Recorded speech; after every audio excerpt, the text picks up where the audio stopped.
찬송가 254장 내 주의 보혈은.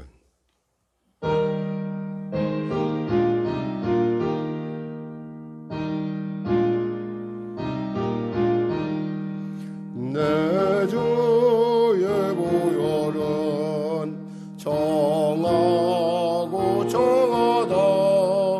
내 죄를 졌게 하신 주 나로 하신다. 내가 주께로 지금 가오니 십자가의 보혈로 날 씻어 주소서. 약하고 주에도 주께로 나가면 힘주시고 내 추함을 고 씻어 주시네. 내가 주께로 지금 가오니 십자가의 보혈로 날 씻어 주소서.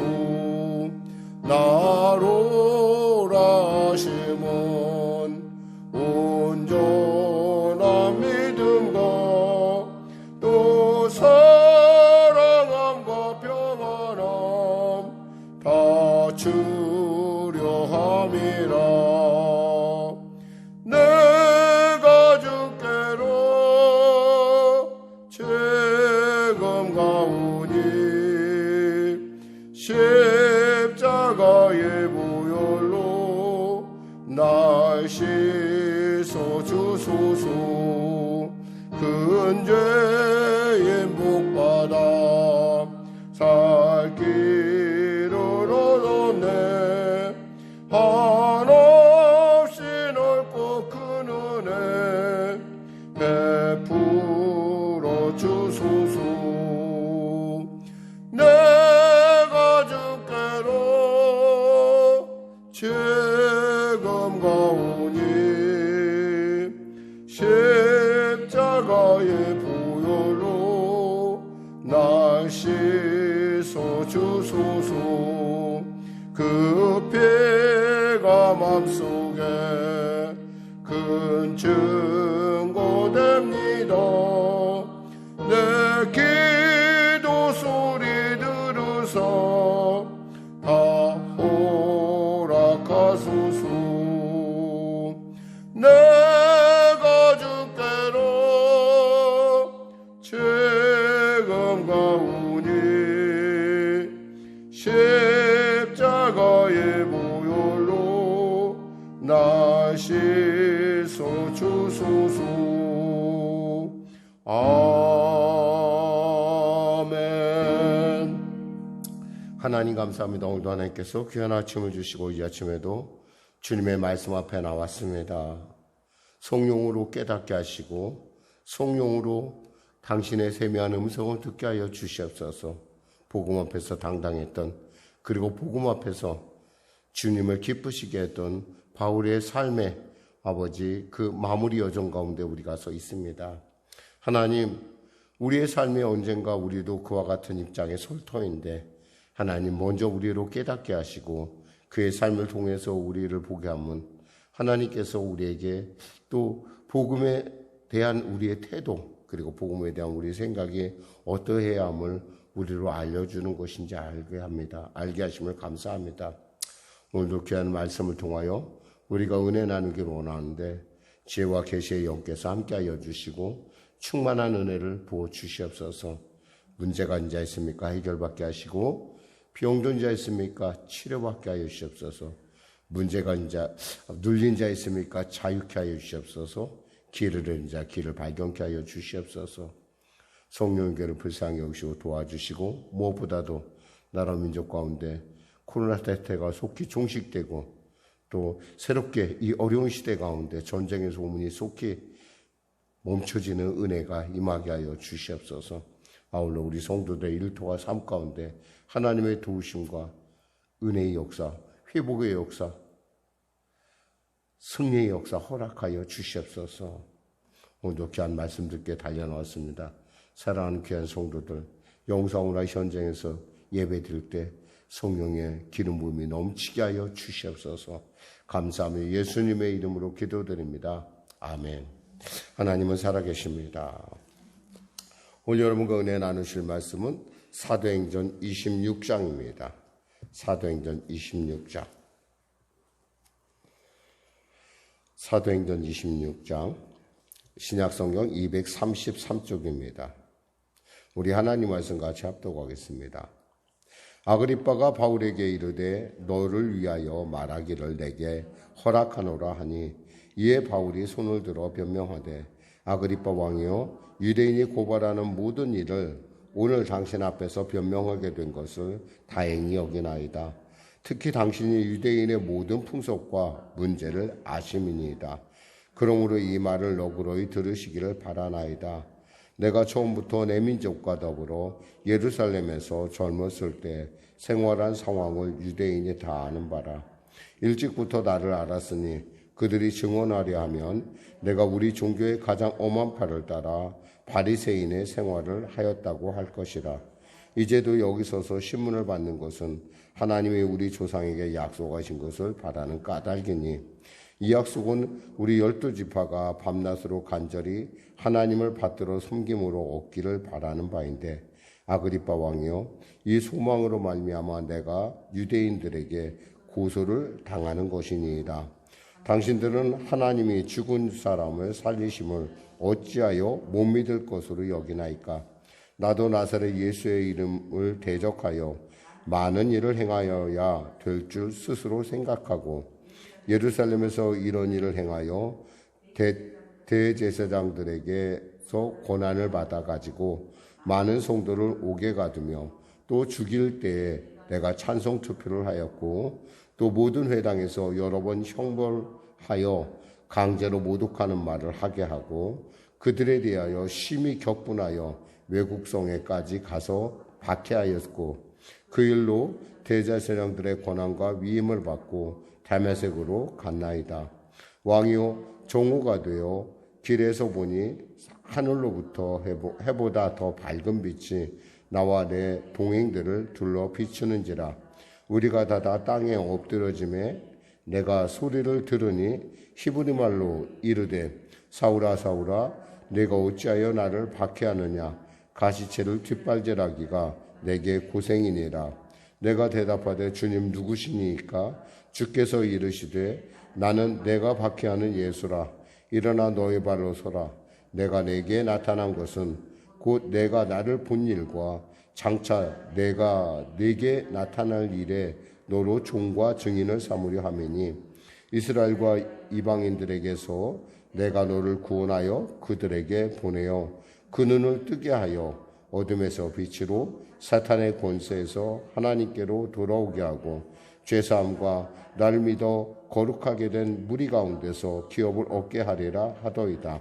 아그리빠 왕이요 그러므로 하늘에서 보이신 것을 내가 거스르지 아니하고 먼저 다메섹과 예루살렘에 있는 사람과 유대 온 땅과 이방인에게까지 회개하고 하나님께로 돌아와서 회개에 합당한 일을 하라 전함으로 유대인들이 성전에서 나를 잡아 죽이고자 하였으나 하나님의 도우심을 받아 내가 오늘까지 서서 높고 낮은 사람 앞에서 증언하는 것은 선지자들과 모세가 반드시 되리라고 말한 것밖에 없으니 곧 그리스도가 고난을 받으실 것과 죽은 자 가운데서 먼저 다시 살아나사 이스라엘과 이방인들에게 빛을 전하시리라 함이니이다 하니라. 바울이 이같이 변명하며 베스도가 크게 소리내어 이르되 바울아 내가 미쳤도다. 내 많은 학문이 너를 미치게 한다 하니 바울이 이르되 베스도가 가여 내가 미친 것이 아니요 참되고 온전한 말을 하나이다. 왕께서는 이 일을 아시기로 내가 왕께 담대히 말하노니 이 일에 하나라도 아시지 못함이 없는 줄 믿나이다. 이 일은 한쪽 구석에서 행한 것이 아니니이다. 아그리빠 왕이여 선자를 믿으시나이까? 믿으시는 줄 아나이다. 아그리빠가 바울에게 이르되 내가 조금 말로 나를 권하여 그리스도인이 되게 하려 하는도다. 바울이 이르되 말이 적으나 많으나 당신뿐만 아니라 오늘 내 말을 듣는 모든 사람도 다 이렇게 결박된 것 외에는 나와 같이 되기를 하나님께 원하나이다 하니라. 왕과 총독과 버니게와 그와 그 함께 앉은 사람들이 다 일어나서 물러가 서로 말하되 이 사람은 사형이나 결박을 당할 만한 행위가 없다 하더라. 이에 아그리빠가 베스도에게 이르되 이 사람이 만일 가이사에게 상소하지 아니하였더라면 석방될 수 있을 뻔하였다 하니라. 아멘.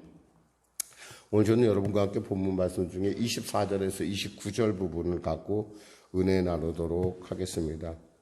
사실 바울이 예수님을 만나는 이 과정을 우리가 듣고 있으면 어떤 한 사람을 이렇게 우리가 떠오르게 되죠. 그 사람은 누군가니 모세라는 사람입니다. 모세가 이스라엘 학문에 능통해졌다고, 그러니까 모든 일에 있어서 문무를 겸비했다고 스스로 판단했을 때 그는 자기 민족을 구할 생각을 갖습니다.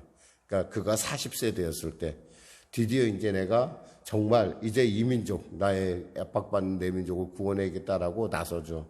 그때 그 말하고 지금 생각나는 부분이 어떤 부분이냐면 바로 이 26장 9절에 보면 나도 나사렛 예수의 이름으로 대적하여 많은 일을 행하여야 될 줄 스스로 생각하고, 이 부분이에요. 스스로 생각하고.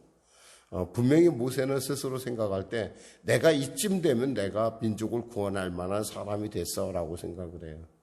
사람들이 자기 열심에 빠질 때 우리는 그것이 다 옳다고 생각을 해요. 그럴 수밖에 없어요. 왜냐하면 나름대로 자기의 기준에 맞추어졌기 때문에. 그런데 아마 지금 모세도 그랬지만 바울 역시도 똑같은 마음을 가졌을 거라고 생각해요. 이 정도 배웠으면 그만큼 바울에게 있어서 어떤 그 시점이라는 것이 유대의 어떤 그런 그 율법적인 부분에 있어서는 정말 누구에게도 뒤지지 않을 만한 그런 자부심과 또 열정과 또 그는 로마 시민권을 갖고 있는 어떤, 그리고 자기 가문에 대한 자부심으로 가득 찼을 것입니다. 이때야말로 내가 나의 율법에 대한, 모세에 대한 열심을 내가 드러내야겠다라고 생각했던 것으로 분명히 보여집니다. 그러나 그것은 자기 열심일 뿐 하나님하고 상관이 없었어요. 근데 우리는 가끔 자기 열심을 하나님께서 기뻐하신다고 생각하는 거죠. 모세가 마치 그 광야에서 40년이 지난 후에 하나님을 다시 떨기나무 가운데서 만나듯이 바로 바울은 다메섹 도상에서 밝은 빛 가운데 예수님을 만나게 됩니다. 그러니까 어떻게 생각하면 굉장히 전혀 다른 시대에 사는 사람이고 다른 일 같은데 그 빛 가운데 또 떨기나무 불꽃 가운데 만난 그 하나님의 모습하고 어떤 면에서 굉장히 오버랩이 되는 것은 아마 저만의 생각이 아니라 이렇게 사람이 누군가를 어떻게 변화한다는 것은 하나님의 은혜가 아니면 참 어렵다는 생각. 그러니까 하나님께서 만져주시고 하나님께서 직접 만나주는 것 이상의 방법은 없다라는 생각을 합니다. 사실 이 바울 같은 사람은 우리가 그 다메섹에 사는 아나니아가 얘기했듯이 이 사람에게 무슨 기대가, 우리 인간적인 기대가 할 수 있는 사람이 아니에요. 이 사람이 이러한 변화를 삶을 살 거라는 건 누구도 예상할 수 없는, 그러나 하나님이 열면 열다는 거예요. 제가 이 말씀을 드리는 이유는 하나님이 하시면 됩니다. 그러니까 우리가 절대 포기하지 말아야 될 것은 우리가 해야 될 일은 뭐냐면 하나님이 하실 때까지 우리가 그 기도의 잔을 채우는 일에 있어서 우리는 최선을 다해야 된다는 거죠. 누가 알겠어요? 그 사람이 변화해서 이렇게 놀라운 하나님의 사자, 하나님의 선지자, 하나님의 그 사도가 될 줄은 아무도 알 수가 없었어요. 그러나 하나님께서 그를 세우시고 하나님께서 그를 보내신 거죠. 이런 하나님에 대한 아마 이 2년의 그 동백 기간 가운데 바울은 자기가 왜 삶이 어디로 가는지 분명하게 알았던 것으로 저는 확인했던 것 아닌가. 왜냐하면은 이제 바울이 남은 것은 저 로마에 가는 일이에요. 로마에 가는 일. 주님께서 이미 하나님께서 내가 이 예루살렘에서 네가 복음을 전했듯이 네가 로마에도 가야 하리라 라고 말씀을 주셨어요. 우리가 기억해야 될 건 하나님의 말씀은 1.1획도 변함없이 그대로 이루어진다는 사실입니다. 그러니까 우리 사실 저는 가끔 이렇게 새벽에 기도하면서 이런 생각을 해요. 하나님, 제가 들어온 데는 성도들의 치를 놓고 기도하고 또 우리 성도도 아멘하고 그렇습니다라고 다 동의를 합니다. 그리고 우리가 눌린 자 자유케 됨을 놓고 기도합니다. 그리고 우리가 우리의 삶의 문제를 놓고 주 앞에 내려놓습니다. 그리고 오늘의 삶 가운데 하나님께서 내 삶을 인도해 줄 것을 우리가 기도합니다. 그때 우리는 다 아멘을 합니다. 그 얘기는 뭐예요? 우리가 그렇게 될 줄 믿습니다 라고 우리가 고백합니다. 근데 예배가 끝나고 나면 우리의 현실을 보면 그럼 그 사람이 나섰냐? 그 사람의 문제가 해결됐느냐? 그 사람이 그럼 눌린 데서 자유케 되었느냐? 아니면 나는 내 앞길을 분명하게 확실하게 나는 알고 있는가? 라고 하는 질문을 안 가질 수가 없어요. 우리가 그런 질문 앞에 서면 우리의 모습은 어떻습니까? 또 오늘은 지나가는 건가? 아니면 내가 나 혼자 그냥 넋두리 했나? 이런 우리 마음속에 그런 회의감이 있는 것 사실입니다. 근데도 불구하고 우리가 분명하게 소망을 버리지 않는 것은 하나님께서 아직 때가 아니기 때문에, 그리고 하나님의 방법 가운데 하나님의 섭리 가운데 우리에게 응답할 거라는 믿음 때문에 우리는 이 새벽을 사랑하게 되고 이 새벽에 나와서 말씀을 통해서 당당함을 얻게 됩니다. 오늘 바울은 어떤 면에서 우리 인생을 한번 놓고 이렇게 생각을 해보면은 바울에게 지금 자신의 삶에 있어서 바울은 지금 이제 막바지를 향해 달려가고 있어요. 당시 나이로 얘기하면 바울은 이제 인생의 말년이에요. 근데 마지막을 하나님께서 그를 정말 준비시키시고 또 준비시키신 이유는 바로 이 제국의 이 당시의 최고 강국이라고 하는 로마로 바로 이 당신의 사자를 보냄에 있다는 거죠.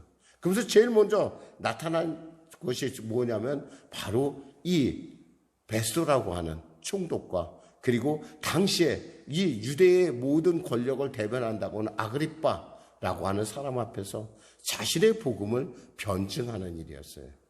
내가 여기까지 온 이유, 내가 왜 여기까지 왔는가, 그리고 내가 왜 여기 서 있는가.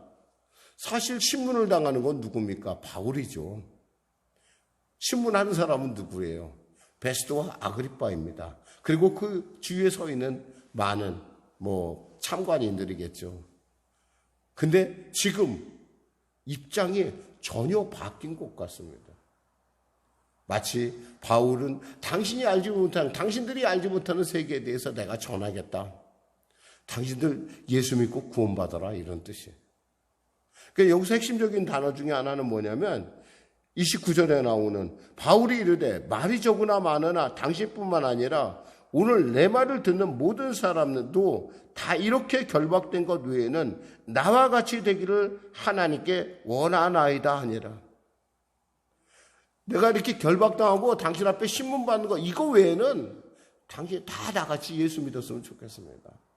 제가 인생을 결산하면서 제가 이제 또 새로운 일을 준비하면서 물론 죄수의 몸으로 제가 로마를 가겠지만은 내가 하나님의 말씀이 내 안에 이루어지는 것을 내가 보는 하나님의 살아계심을 맛보는 나로서는 당신들이 정말 예수를 잘 믿고 나처럼 예수를 만나서 인생의 삶의 죽음의 도리가 아니라 영원한 영생의 도리 가운데 여러분이 서기를 원합니다.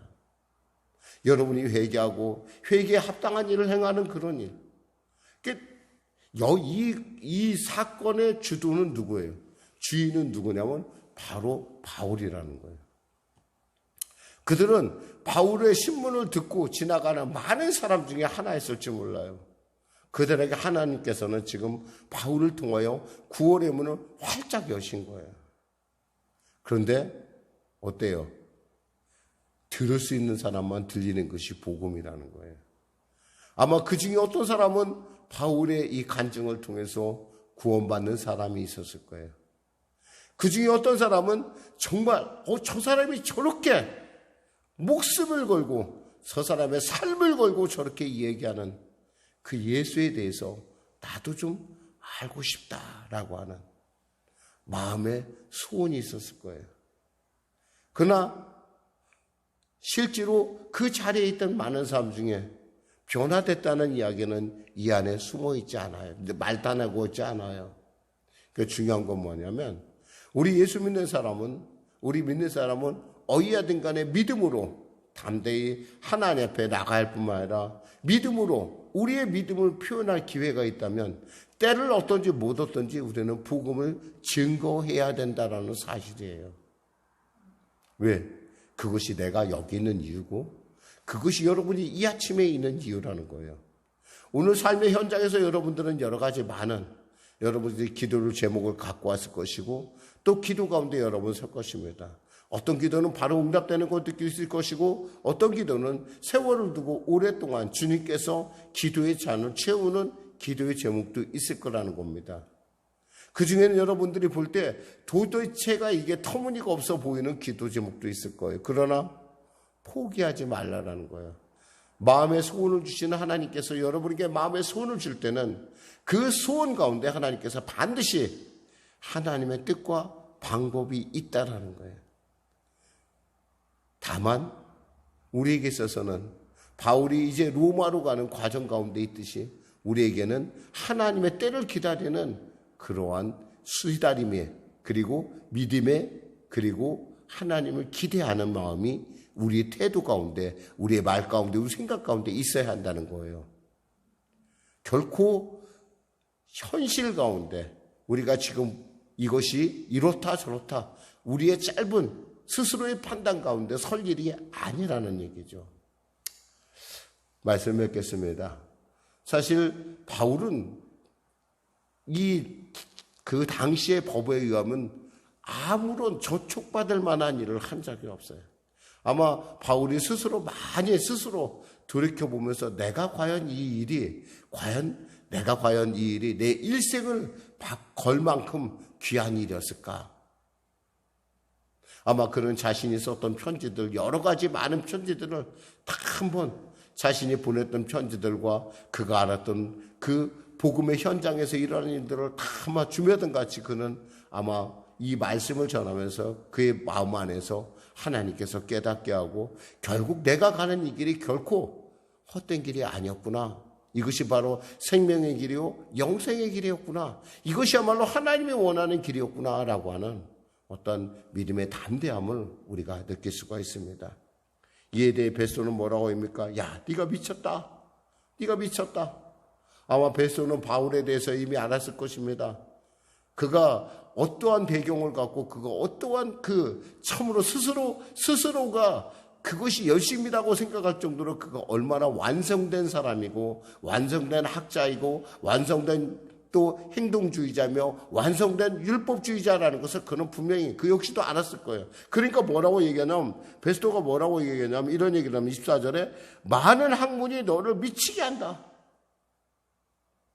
아무래도 너무 많이 알다 보니까 네가 미쳤나 보다. 왜? 베드로에게는 죽은 자가 살아나는 일 자체는 아예 생각조차 할 수 없는 꿈도 못 꾸는 일이거든요. 근데 바울은 지금 그에 대한 얘기를 하고 있고 또 그 일에 대해서 누구를 보증인으로 끌고 오고 있습니까? 그가 이 사건의 진실을 알고 싶어하는 그래서 참고인으로 세웠던 아그리빠를 끌어들이고 있다는 거예요. 아그리빠만한 사람이 없죠, 사실은. 여러분에게 말씀했지만 아그리빠는 어떤 사람이요? 예수님이 태어났을 때 그 어린아이들을 죽이라고 했던 바로 그의 아그리빠의 증조 할아버지.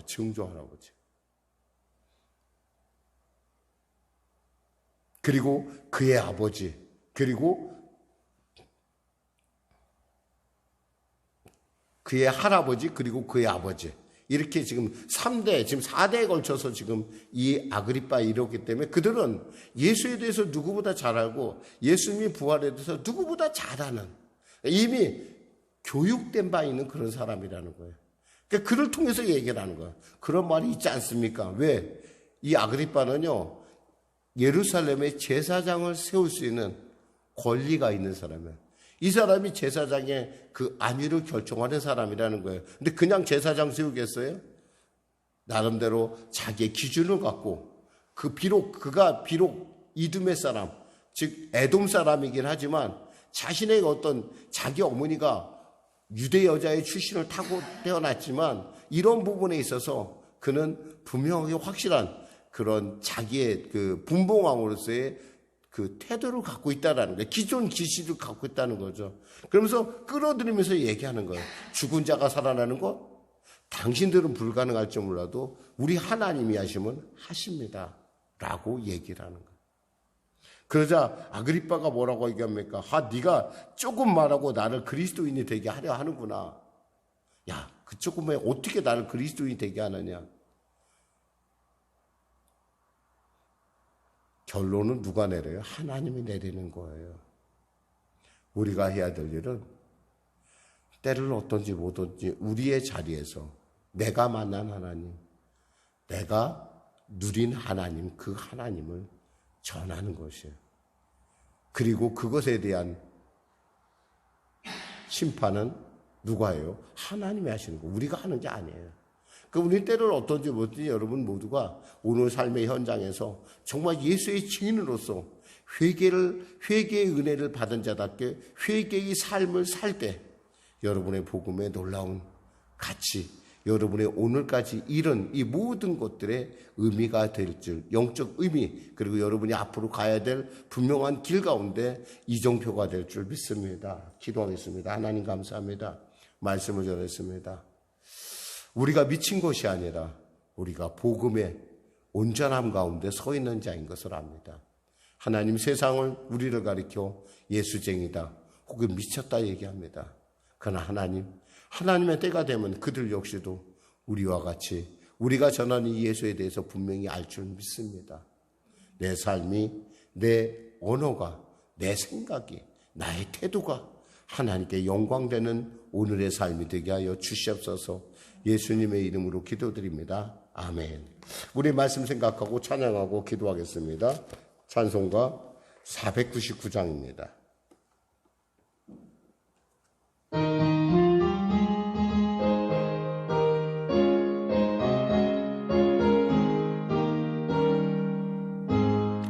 흑암에 사는 백성들을 보라 수많은 심령 멸망하겠네. 그 누가 갈까 주의 복음 들고 생명을 구원하는 곳으로. 큰 권세 주께 있으니 큰 권세 주께 있으니 너는 가서 주의 복음 전하라. 주가 너 항상 지키리.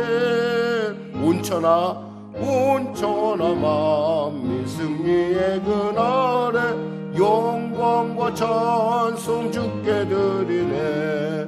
속죄함이 구원받았으니 기쁘게 할렐루야 부르세. 큰 권세 주께 있으니 큰 권세 주께 있으니 너는 가서 주의 복음 전하라. 주가 너 항상 지키리라. 하늘에 계신 우리 아버지, 아버지의 이름을 거룩하게 하시며 아버지의 나라가 오게 하시며 아버지의 뜻이 하늘에서와 같이 땅에서도 이루어지게 하소서. 오늘 우리에게 일용할 양식을 주시고 우리가 우리에게 잘못한 사람을 용서하여 준 것 같이 우리 죄를 용서하여 주시고 우리 시험에 빠지지 않게 하시고 악에서 구하소서. 나라와 권능과 영광이 영원히 아버지의 것입니다.